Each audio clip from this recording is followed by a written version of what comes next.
We all know about the Golden State Warriors and the talent they can put on the floor when they're healthy. While you might want to dismiss their accomplishments by simply saying how easy it is when you have Curry, Klay, Durant, Draymond, and even Boogie out on the floor together, that would be ignoring a key component to their game, something often overlooked but as vital to their success as a KD ISO, a Klay jumper, or a Steph off-the-dribble bomb. What I'm talking about is the special sauce head coach Steve Kerr sprinkles on them every time they come out of the huddle after a timeout.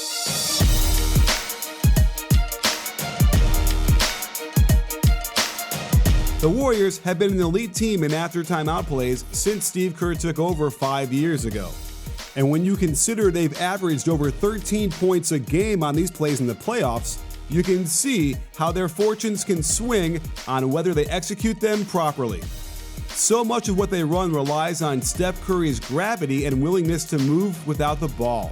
Here's a common set where they enter the ball to the high post and run Steph off a flare screen from Draymond. This is a difficult screen to switch since Lillard is left on the high side of the screener, and a simple backdoor cut gets them the easy deuce with no help from the vacated weak side. The Blazers decide not to switch this. Bell slips the screen with nowhere to go, so this flows into a two-man game. Coming off the handoff, Harkless needs to step up to stop the jumper. Easy pocket pass to Draymond collapses the defense. Aminu must bump down to stop the lob to Bell, leaving the skip to the corner open and a knockdown three from McKinney. The concept of Curry coming off a screen to pull the defense out of position is all over the Warriors' offense, which is why he's as scary out top with the ball as he is sprinting out of the corner. On this play, he gives the ball up to the corner, and once Iguodala sees him near the block, it triggers an automatic pin down for him once Draymond receives the pass out top. Even though the Blazers are prepared for this, they still screw it up by jumping Curry with two players, and Iguodala and Draymond have a mind meld from doing this so often. The famous low post split is the absolute most common play they'll run in the half court, and despite everyone knowing how it works, they still get great shots off of it. Let's see a good example of the Blazers stopping this play. First off, look how CJ denies the ball back to Steph. This forces Draymond to enter the ball down low. Now, check how they switch this, as Turner positions himself near the passing lane and waits for Steph to turn the corner, while CJ quickly jumps below Draymond to stop a cut from him. This flows nicely into a pin down for Curry, but Turner does an excellent job to go on the high side, knowing there isn't enough room for Curry to flare to open space. He denies that pass, so the offense is really stalled. Great hands by CJ, the shot clock winds down, and they're forced to burp up a bad shot. Most of their after timeout plays get Steph off the ball. Here they run motion weak, which is triggered by Steph passing to the trail, then sprinting to the weak side of the floor. That side quickly becomes the strong side, and now they've got what has to be the scariest proposition for any defense: Klay setting a pin down for Steph. Another blown switch as both players stick to Curry, and credit Collins for sniffing this out and making it a tougher shot. But that's a layup for Thompson. You can see how physical defenders are allowed to be off ball with Curry, and you could have blown this up by denying Klay the ball on the weak side. The Draymond sag is also a way to help contain this action, but it actually catches Collins half a step too low to react and contest well enough to make this miss. Another version of motion weak has Curry enter the ball to the wing, then make a similar shallow cut to the weak side and get the ball back. Klay screens for Looney, who is sprinting to set a ball screen. Klay's screen serves to slow down Looney's man, and sprinting to the screen also gets more space, so there's less help. Curry turns the corner with lots of daylight because of this, and there ain't much you can do when Steph gets into his dance like this. They will run high pick and roll, and we saw the Rockets trap it aggressively here, and this worked nicely without Green in to be the short roller. But notice how Steph never stops moving across the court. Jerebko sets a brush screen that isn't even that effective, but look how quickly Curry can catch, align, and release for another three ball. You need to get there a step earlier and deny this pass if you want to ensure a stop. Baseline out of bounds plays are also crucial actions that need to be run to generate quick points, since it's an advantageous position to start your offense from. Notice how Steph Curry is normally the inbounder here.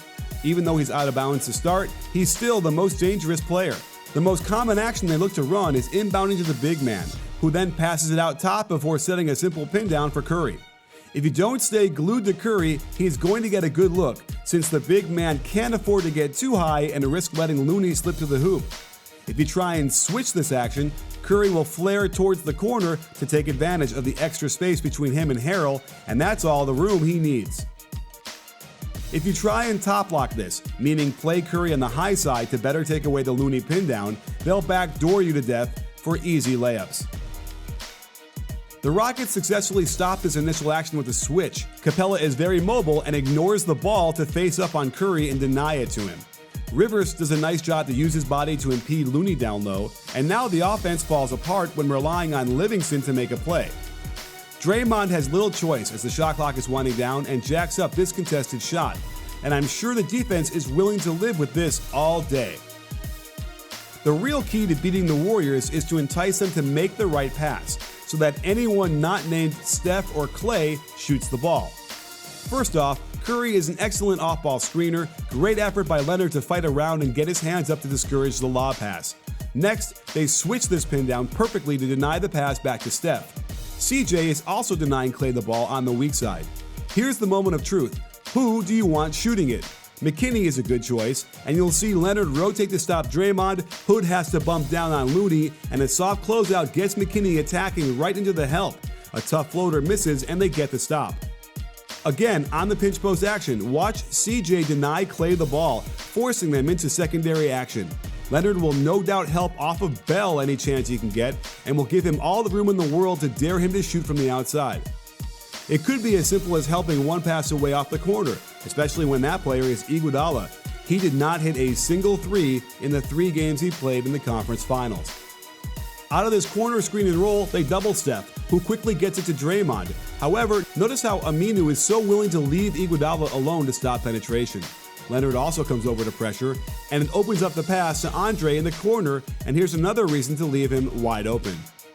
Notice how little attention the Rockets pay to Iguodala as he comes off a pistol action on the left side.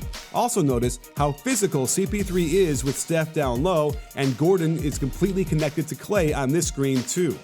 When Steph forces the switch of CP3 onto Bogut, the Rockets don't mind because they'll double off of Draymond every time, daring him to shoot this and take their chances. The Trailblazers let Curry catch the ball going away from the basket, but watch how well CJ and Turner position themselves on the switch to blow up the primary action. Leonard moves off of Bell and up a step to allow Turner a lane to sneak right between him and the screener, leading to another denial that blows up the set completely. Check the good switch on the low post split. Good pressure on the ball by Leonard causes a deflection, and the shot clock expires before they can get a look. Here's a horn set that puts a lot of pressure on the defense because Clay screens for Curry on the weak side. Excellent execution of the switch by CJ and Dame, and CJ is physical with Curry to prevent the handoff to him. A quick scan to find Iguodala's man, and there Aminu is rotating while Harkless picks Andre up, leaving his man Draymond Green wide open in the perimeter.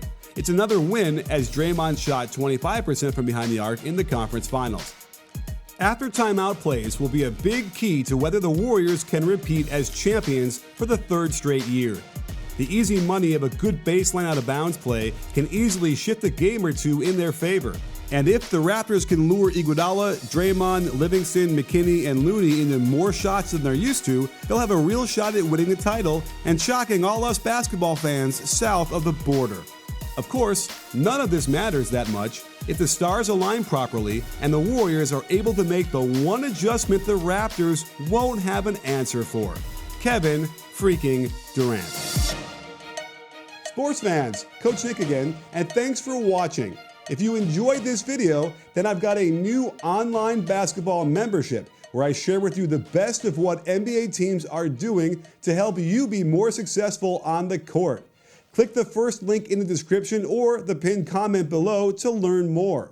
And don't forget to like and subscribe and let me know how you feel about today's video.